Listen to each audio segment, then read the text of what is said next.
we've been having people on to talk about Charlie and just kind of what he meant to them and what he meant to the movement as a whole.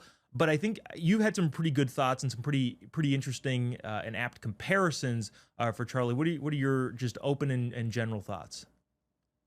Yeah, I think the best comparison for Charlie Kirk right now is Abraham Lincoln because when he gave his inaugural address in Mm, 1861, we were on the brink of a civil war. And Abraham Lincoln pleaded with all Americans to remember the mystic chords of memory. And the point he was trying to make is we may have major differences, but we are still all Americans at the end of the day. And he prayed that our better angels of our nature would prevail. Every single day, Charlie Kirk did just that. He set out to remind Americans that despite our differences, we are still American, which I think is why when he had the Prove Me Wrong events, he said, if you disagree with me, come to the front of the line. He never saw them as an enemy. He saw them as a fellow American who was maybe led astray and needed to be brought back to the right mindset.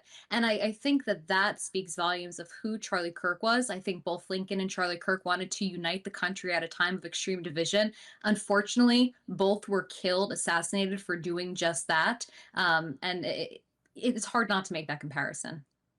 yeah, I mean it's a good one, and people are comparing him to some monumental figures, and I feel like a lot of it is deserved.